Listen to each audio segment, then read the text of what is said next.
एक बड़े से गांव में दो भाई रहते थे। बड़े भाई का नाम था धर्मपाल और छोटे भाई का नाम था श्याम।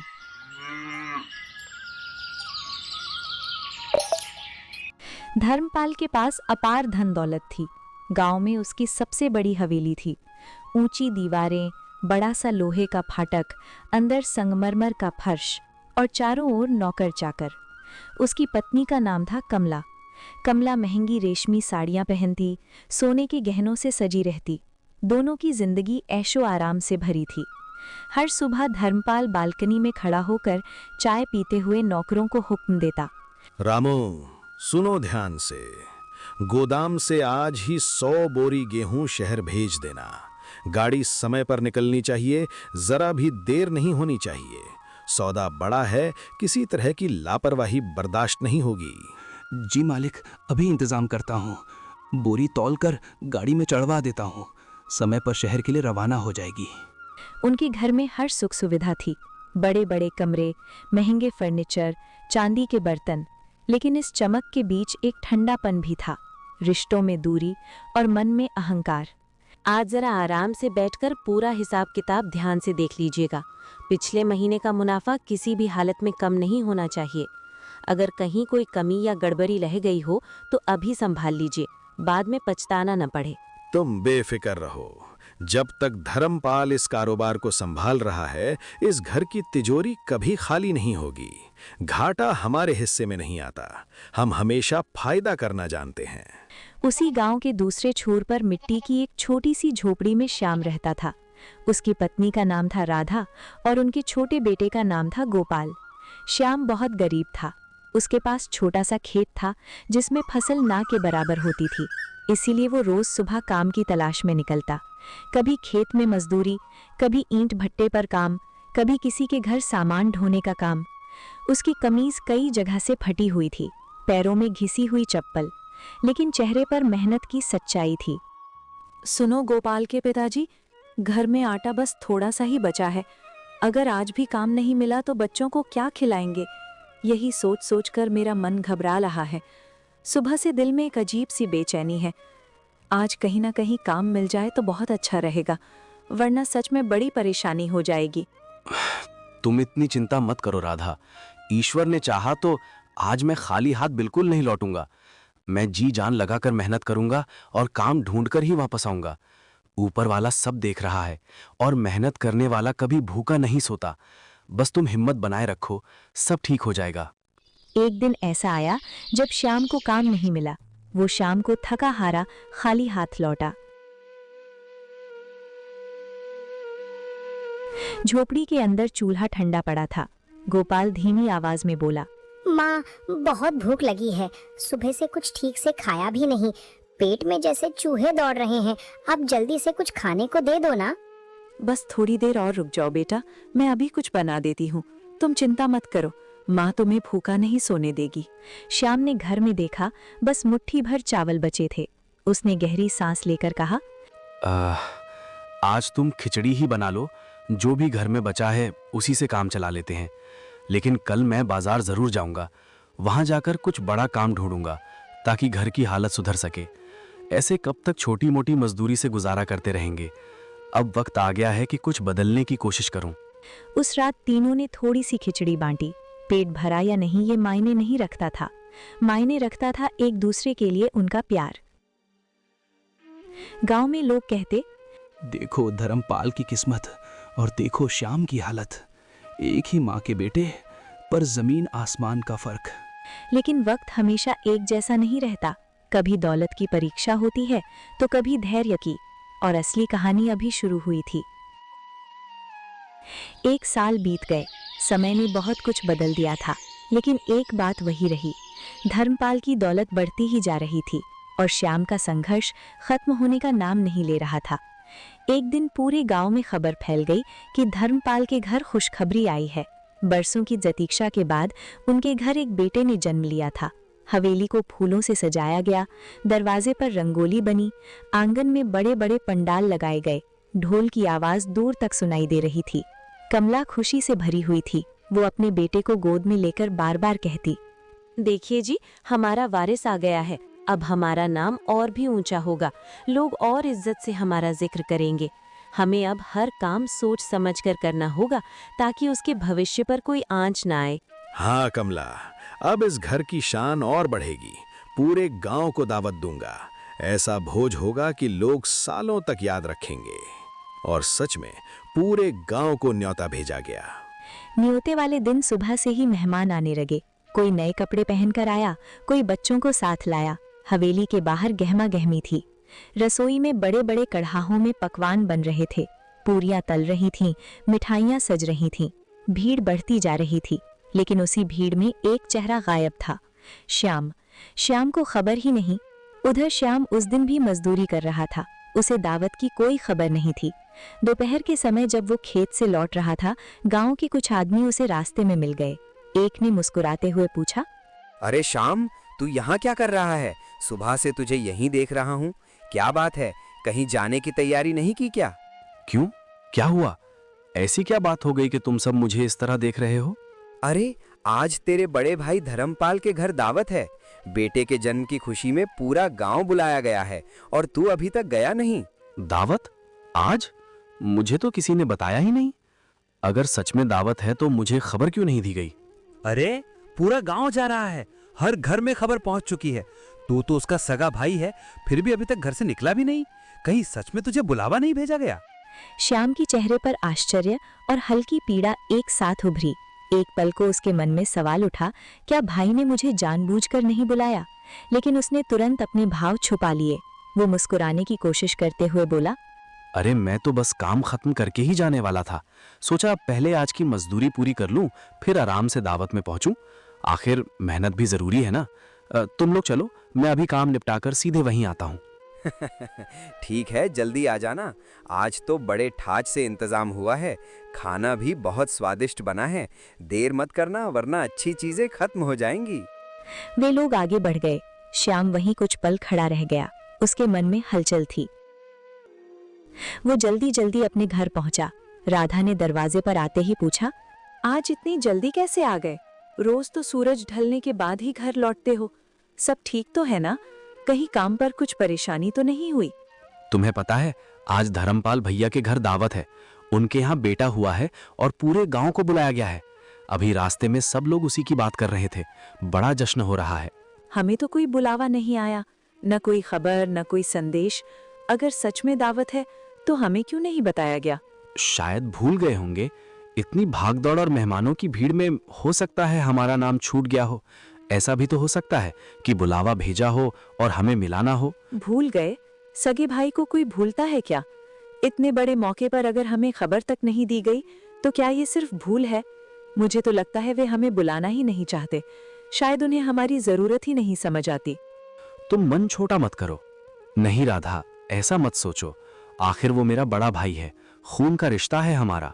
इतनी भागदौड़ और मेहमानों के बीच सच में नाम छूट गया हो सकता है। हर बात को दिल पे मत लो। कभी कभी हालात भी वजह बन जाते हैं।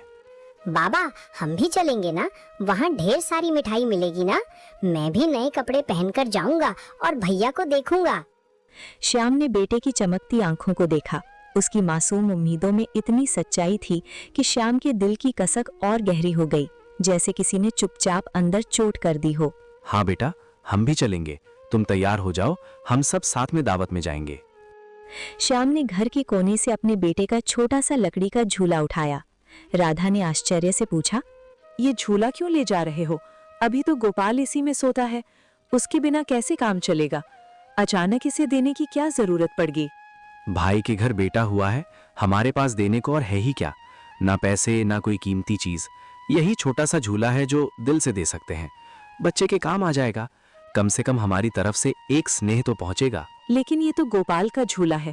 उसने इसी में झूल झूल कर रातें काटी हैं। क्या सच में इसे दे देना ठीक होगा? बच्चे का झूला बच्चे के ही काम आएगा। हमारा गोपाला बड़ा हो रहा है। धीरे धीरे उसे इसकी आदत भी छोड़नी होगी।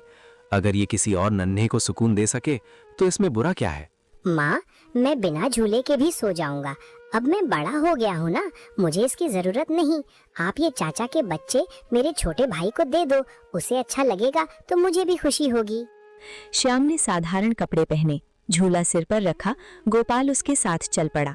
रास्ते में ढूल की आवाज तेज हो रही थी। हवेली रोशनी से जगमगा रही थी। ऊंचे दरवाजे पर रंग बिरंगी झालरें लटक रही थीं।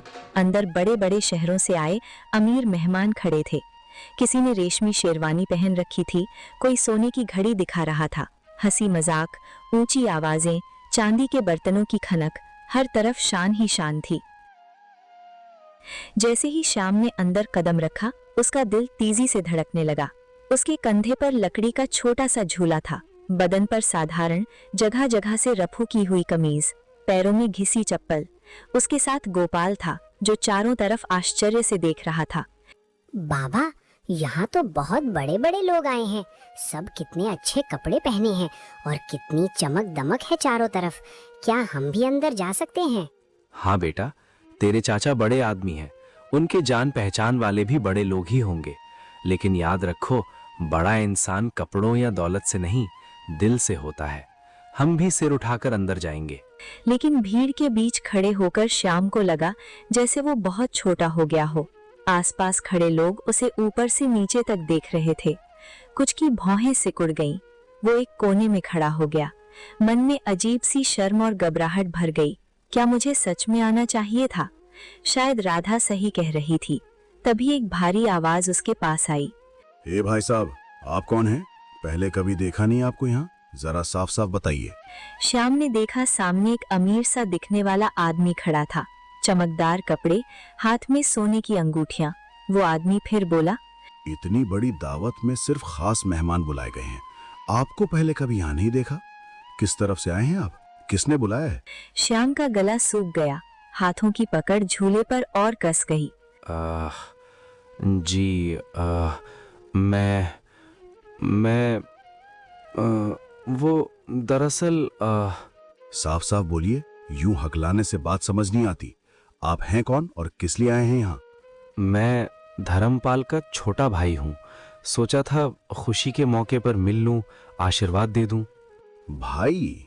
सच में? लेकिन कभी नाम नहीं सुना आपका और ना ही पहले देखा है आपको यहाँ। उसकी आवाज इतनी ऊंची थी कि आसपास खड़े लोग भी सुनने लगे। इतने में धर्मपाल वहां आ पहुंचा। रेशमी कपड़े पहने, सीना ताने, चेहरे पर घमंड की चमक। उस आदमी ने धर्मपाल की ओर इशारा करते हुए कहा, धर्मपाल जी, ये कह रहे हैं कि ये आपके भाई हैं। कुछ पल के लिए सन्नाटा छा गया। श्याम ने उम्मीद से अपने बड़े भाई की तरफ देखा। उसकी आंखों में एक मासूम विश्वास था। अब भाई मुस्कुराकर गले लगा लेगा, कहेगा, हाँ, ये मेरा छोटा भाई है। लेकिन धर्मपाल के चेहरे पर एक अलग ही भाव था। उसने श्याम को ऊपर से नीचे तक देखा। फटी कमीज, कंधे पर लकड़ी का झूला, पास खड़ा साधारण कपड़ों में बच्चा। धर्मपाल के चेहरे पर कठोरता आ गई। ये मेरा भाई? नहीं साहब, आप गलत समझ रहे हैं। ये मेरा भाई नहीं है। श्याम की कानों में जैसे शब्द हथौड़े की तरह गूंज उठे। मेरा भाई नहीं है। एक पल को उसे लगा जैसे आसपास की सारी आवाजें थम गई हों और बस यही वाक्य बार बार उसके भीतर टूट कर गिर रहा हो। ये तो हमारे यहाँ काम करने वाला मजदूर है। कभी कभी गोदाम में काम कर जाता है, बस इतना ही संबंध है। शायद दावत देखकर चला आया होगा, इसलिए आप लोग भ्रम में पड़ गए। भीड़ में हल्की हंसी गूंज उठी। श्याम का चेहरा पीला पड़ गया। वो कांपती आवाज में बोला, भैया, मैं श्याम हूँ, आपका छोटा भाई। बचपन में हम साथ ही तो बड़े हुए हैं। मैं बस खुशी में शामिल होने आया था। सोचा था आपके बेटे को आशीर्वाद दे दूं। क्या आप सच में मुझे पहचान नहीं रहे? देखो, यहाँ बड़ी इज्जतदार सभा लगी है। शहर के नामी लोग बैठे हैं। कोई तमाशा खड़ा मत करो। अगर काम करना है तो कल गोदाम आ जाना, वहां बात कर लेंगे। लेकिन आज मेहमानों के बीच इस तरह की बातें मत करो। इससे मेरी प्रतिष्ठा पर असर पड़ता है। ओह अच्छा, हमने तो समझा कोई करीबी रिश्तेदार होंगे, इसलिए पूछ लिया। गलती हो गई हमसे। हमारे रिश्तेदार भी हमारी तरह ही इज्जतदार और हैसियत वाले हैं। बिना बुलावे कोई भी यूं अंदर नहीं आ सकता। ये शब्द तीर की तरह श्याम के दिल में लगे। बाबा, चाचा हमें पहचान क्यों नहीं रहे? श्याम के होंठ सूख गए। वो कुछ बोल न पाया। उसने झूले को धीरे से जमीन पर रखा। मैं मैं तो बस बच्चे के लिए ये झूला लाया था, सोचा काम आ जाएगा। मेरा बेटा इस साधारण लकड़ी के झूले में झूलेगा क्या? उसके लिए तो खास मखमल का झूला तैयार हो रहा है, समझे आप? हमें किसी चीज की कोई कमी नहीं है, ये सब अपने पास ही रखो, यहाँ इसकी जरूरत नहीं पड़ेगी। श्याम ने सिर झुका लिया, उसकी आंखों में आंसू आ गए। ठीक है मालिक। उसने भैया नहीं कहा, बस मालिक कहा।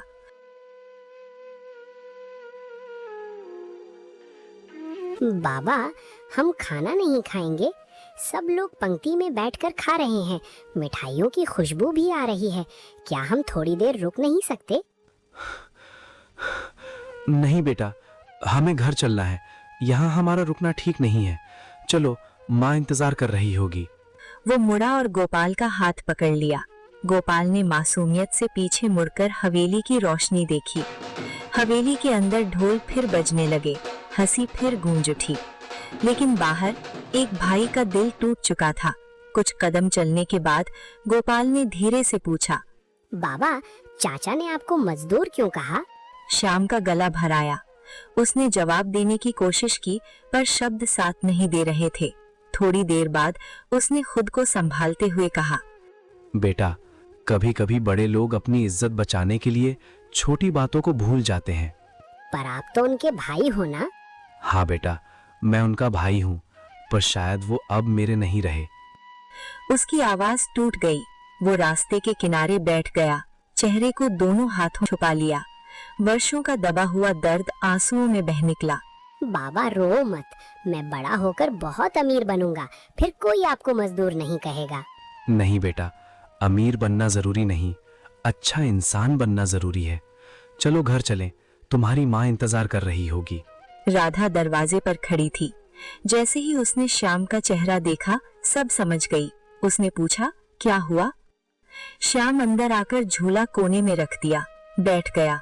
कुछ पल चुप रहा, फिर टूटी हुई आवाज में बोला, आज धर्मपाल भैया ने सबके सामने कहा कि मैं उसका भाई नहीं, उसका मजदूर हूँ।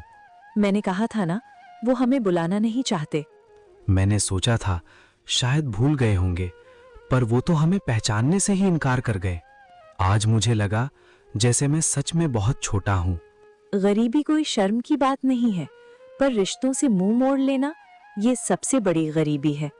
नहीं, छोटा वो है जिसे अपने खून के रिश्ते से शर्म आती है, आप नहीं।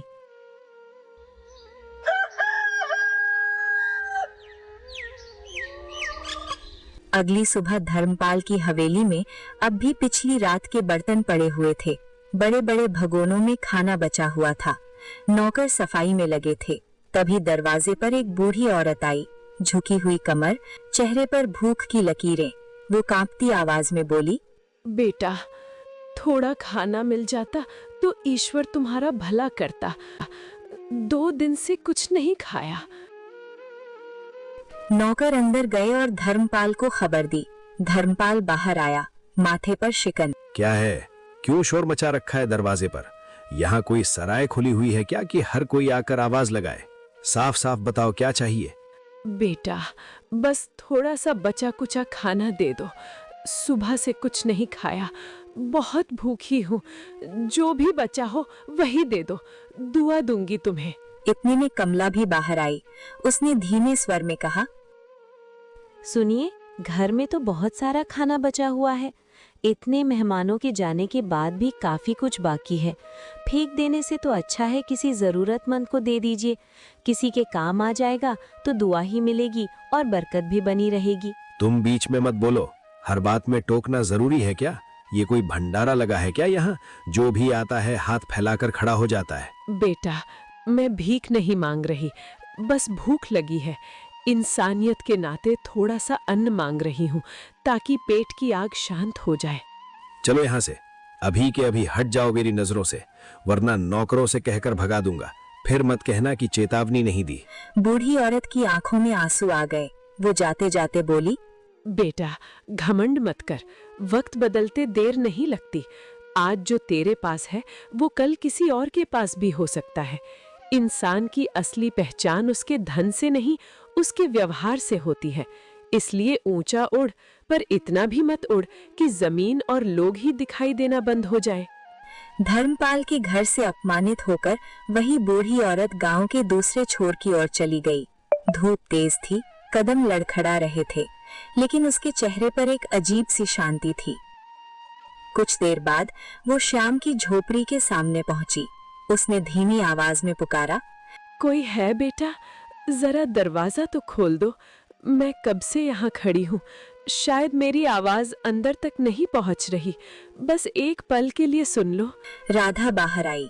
उसने बूढ़ी औरत को देखा, थकी हुई, पसीने से भीगी, आंखों में विनती। मां जी, अंदर आइए, बैठिए। श्याम भी बाहर आ गया। बूढ़ी ने कांपते हाथ जोड़ दिए। बेटा, थोड़ा सा खाना मिल जाता तो। सुबह से कुछ भी नहीं खाया। पेट की आग अब सहन नहीं हो रही। मैं ज्यादा नहीं मांग रही, बस 2 निवाले मिल जाएं तो दुआएं देती चली जाऊंगी। माँ जी, ये भी कोई पूछने की बात है? आप बैठिए। राधा, जल्दी से जो भी बना है ले आओ। राधा अंदर गई। घर में ज्यादा कुछ नहीं था, थोड़ी सी रोटी और दाल। राधा ने प्लेट में सब परोसकर बूढ़ी के सामने रख दिया। बेटा, तुम्हारे पास तो खुद कम है, फिर भी मुझे दे रहे हो। भूख अमीर गरीब नहीं देखती माँ जी। आज आप खा लेंगी तो शायद कल हमारा भी कोई ख्याल रख लेगा। बूढ़ी की आंखें भर आईं। बूढ़ी ने पेट भर कर खाना खाया। उसके चेहरे पर संतोष झलक रहा था। जाते जाते बूढ़ी ने अपनी फटी साड़ी के पल्लू से एक छोटी सी पोटली निकाली। उसने श्याम के पास में रख दी। बेटा, इसमें कुछ बीज है, इन्हें अपनी फसल में बो देना। याद रखना, मेहनत और सच्चे दिल से बोओगे तो पैदावार बहुत होगी। माँ जी, इसकी क्या जरूरत है? आपने आशीर्वाद दे दिया, वही काफी है। ये आशीर्वाद ही है, संभाल कर रखना। और वो धीरे धीरे आगे बढ़ गई। श्याम कुछ देर तक उसे जाता हुआ देखता रहा।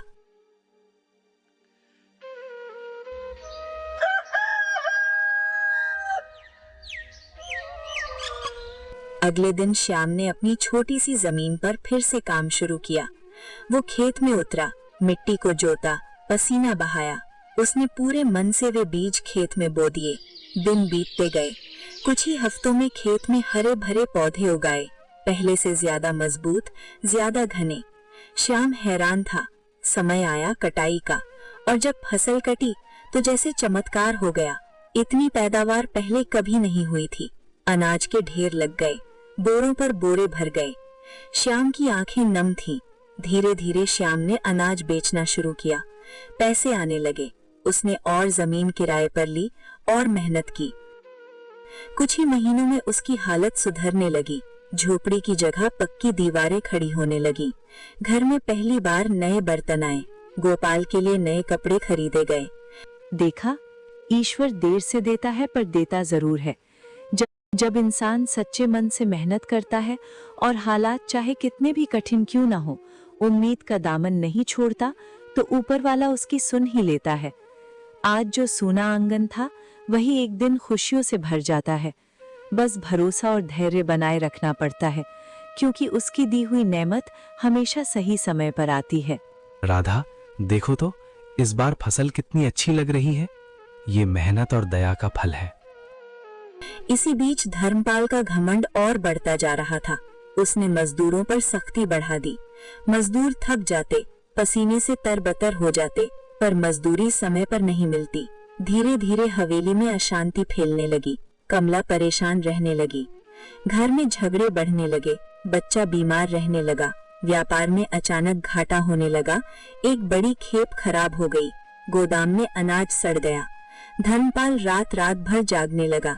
धर्मपाल का व्यवहार दिन ब दिन कठोर होता जा रहा था। मजदूर सुबह से शाम तक काम करते, लेकिन मजदूरी समय पर नहीं मिलती। ऊपर से डांट फटकार अलग।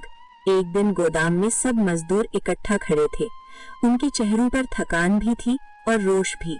एक बुजुर्ग मजदूर आगे बढ़ा और बोला, मालिक, आज हमें आपसे एक जरूरी बात करनी है। कई दिनों से हम सब ये बात मन में दबाए बैठे थे। सोचते रहे कि शायद हालात अपने आप ठीक हो जाएंगे, लेकिन अब चुप रहना हमारे लिए मुश्किल हो गया है। इसलिए आज साफ साफ कहना पड़ रहा है। क्या बात है और काम क्यों रुका हुआ है? यहाँ खड़े होकर फुसफुसाने से कुछ नहीं होगा।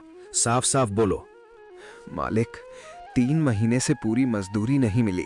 घर में बच्चे भूखे हैं और अब कोई उधार भी नहीं दे रहा। हम रोज मेहनत पूरी करते हैं, लेकिन हमारे हक का पैसा हमें नहीं मिल रहा। ऐसे में घर चलाना बहुत मुश्किल हो गया है। जब व्यापार ठीक होगा तब सब मिल जाएगा। अभी बाजार की हालत अच्छी नहीं है। पहले काम पर ध्यान दो, हिसाब बाद में कर लेंगे। मालिक, पेट व्यापार के ठीक होने का इंतजार नहीं करता। बच्चों की भूख रोज लगती है, महीने में एक बार नहीं। हम आपकी परेशानी समझते हैं, लेकिन हमारी मजबूरी भी समझिए। मेहनत हम रोज करते हैं तो मजदूरी भी समय पर मिलनी चाहिए। जुबान लड़ाते हो मुझसे? याद रखो, काम चाहिए तो तरीके से बात करो, वरना दरवाजा खुला है। हम जबान नहीं लड़ाते मालिक, बस अपना हक मांगते हैं। हम सब ने मेहनत ईमानदारी से की है, इसलिए आज से हम काम नहीं करेंगे। जब तक हमारी पूरी मजदूरी नहीं मिलती, तब तक कोई भी मजदूर काम पर वापस नहीं आएगा। हाँ, अब बस बहुत हो गया। अब और सहना हमारे बस की बात नहीं है। अगर गए तो वापस मत आना। इस घर की दहलीज तुम्हारे लिए हमेशा के लिए बंद हो जाएगी। फिर कभी इस आंगन में कदम रखने की कोशिश भी मत करना, क्योंकि उस दिन से तुम्हारा और मेरा रिश्ता यहीं खत्म हो जाएगा। मालिक, मजदूर बदल सकते हैं, लेकिन कर्म का हिसाब नहीं बदलता। जो मेहनत हमसे ली गई है, उसका हिसाब एक न एक दिन जरूर देना पड़ता है। और उस दिन सब मजदूर काम छोड़कर चले गए। गोदाम सूना हो गया। अब धर्मपाल के पास काम करवाने वाला कोई नहीं था। गोदाम में अनाज पड़ा था, पर उसे संभालने वाला कोई नहीं। वो बेचैन होकर टहलने लगा। कमला ने चिंतित होकर पूछा, अब क्या होगा? सारे मजदूर एक एक करके चले गए। काम अधूरा पड़ा है और समय भी हाथ से निकलता जा रहा है। अगर जल्दी कुछ इंतजाम नहीं किया तो मुश्किल खड़ी हो जाएगी। किसी को तो काम पर लाना ही होगा। इतने बड़े खेत और गोदाम को मैं अकेला कैसे संभालूंगा? अगर समय पर काम पूरा नहीं हुआ तो नुकसान मेरा ही होगा और बदनामी भी। अचानक उसके मन में एक ख्याल आया। श्याम, वो तो मजदूरी करता ही है। दिन रात मेहनत करने की उसे आदत है। उसे बुला लूंगा। आखिर भाई है, मेरे कहने पर मना तो नहीं करेगा। चाहे हालात जैसे भी हों, खून का रिश्ता इतनी आसानी से टूटता नहीं। जिसे तुमने सबके सामने अपना भाई मानने से साफ इनकार कर दिया था, आज वही सवाल बनकर तुम्हारे सामने खड़ा है। अब क्या जवाब दोगे खुद को और दुनिया को? धर्मपाल चुप हो गया। धर्मपाल गांव के उस छोर पर पहुंचा जहां कभी श्याम की झोपड़ी थी, लेकिन वहां उसे वही टूटी फूटी झोपड़ी नहीं दिखी। वो इधर उधर देखने लगा। अरे, यहाँ तो उसकी झोपड़ी थी, यहीं इस पेड़ के पास। ये जगह इतनी सूनी कैसे हो गई? उसकी झोपड़ी कहाँ चली गई? और श्याम आखिर गया कहाँ? वो आसपास के घरों में झांकने लगा। उसे यकीन ही नहीं हो रहा था। तभी पास से एक बुजुर्ग आदमी गुजरा। बाबा, यहाँ श्याम रहता था ना? उसकी छोटी सी झोपड़ी यहीं तो थी। मैं कई बार यहाँ आया हूँ। झोपड़ी? अब वो झोपड़ी में नहीं रहता बेटा। फिर ये सब अचानक कैसे बदल गया? उसकी झोपड़ी कहाँ चली गई? क्या मतलब? आप साफ साफ क्यों नहीं बताते? मेरी समझ में कुछ नहीं आ रहा। बुजुर्ग ने सामने इशारा किया। कुछ दूरी पर एक नई, बड़ी और सुंदर हवेली खड़ी थी। पक्की दीवारें, बड़ा दरवाजा, साफ सुथरा आंगन। वो जो हवेली दिख रही है ना, वही श्याम का घर है। धर्मपाल के पैरों तले जैसे जमीन खिसक गई। वो उस हवेली को टकटकी लगाकर देखने लगा। अभी कुछ समय पहले तक यहाँ कच्ची दीवारें थीं, और अब आप कह रहे हैं कि सब बदल गया? हाँ, मेहनत और ईमानदारी का फल है। उसकी फसल ऐसी हुई कि पूरे गांव में नाम हो गया। अब तो कई लोग उसके साथ काम करते हैं। सबको समय पर मजदूरी देता है। क्या ये श्याम का घर है? लेकिन ये तो पक्का मकान है, बड़ा सा आंगन, मजबूत दरवाजा। क्या सच में ये सब उसी का है? ये कैसे हो सकता है? वो तो मजदूरी करता था, दिन रात मेहनत करता था। इतनी जल्दी इतनी तरक्की, आखिर हुआ क्या? धर्मपाल भारी कदमों से उस हवेली की ओर बढ़ा जिसे अभी अभी उसने जाना था कि वह श्याम की है। कुछ ही क्षण बाद श्याम आंगन में आया। जैसे ही उसकी नजर धर्मपाल पर पड़ी, उसके चेहरे पर आश्चर्य और फिर सच्ची खुशी झलक उठी। भैया आप अंदर आइए, इतने दिनों बाद आए हैं। उसकी आवाज में कोई कटुता नहीं थी। धर्मपाल कुछ पल चुप रहा। उसने चारों ओर देखा, साफ सुथरा आंगन, अनाज से भरे बोरे, खुशहाल माहौल। श्याम, ये सब कैसे हुआ? मैं समझ नहीं पा रहा कि तुम्हारी जिंदगी में इतना बड़ा बदलाव अचानक कैसे आ गया। आइए बैठिए, सब बताता हूँ। दोनों आमने सामने बैठे। श्याम ने विस्तार से बताया कैसे बूढ़ी माँ उसके घर आईं, कैसे उसने उन्हें खाना खिलाया, कैसे उन्होंने बीज दिए और कैसे उसकी फसल चमत्कार की तरह लहलहा उठी। भैया शायद वो कोई साधारण स्त्री नहीं थी, उनकी दुआ लग गई। मेहनत तो मैंने पहले भी की थी, पर इस बार जैसे ऊपर वाले ने साथ दे दिया। धर्मपाल की आंखों में अचानक चमक आई। वह बोला, वो बूढ़ी पहले मेरे घर आई थी। उसी ने सबसे पहले मेरे दरवाजे पर दस्तक दी थी। मैंने ही उसे देखा था, मैंने ही उसकी आवाज सुनी थी। आपके घर? हाँ, उसने मुझसे भी खाना मांगा था। अगर मैंने उस दिन उसे खाना दे दिया होता तो ये बीज मुझे मिलते। इसका मतलब साफ है, ये सब जो आज तुम्हारे पास है असल में मेरा होना चाहिए था। किस्मत ने बस एक मौका दिया था और वो मेरे दरवाजे पर आया था। भैया दुआ और बद्दुआ जगह देखकर नहीं मिलती, दिल देखकर मिलती है। पर वो पहले मेरे पास आई थी। अगर मैं चाहता तो वो बीज मुझे देती। इसका मतलब वो सब मेरा है। अभी चलो और सब कुछ उससे लेकर मुझे दो। मुझे ज्ञान मत दो, घुमा फिरा कर बातें करने की जरूरत नहीं है। सीधा सीधा कहो कि वो संपत्ति मेरी है।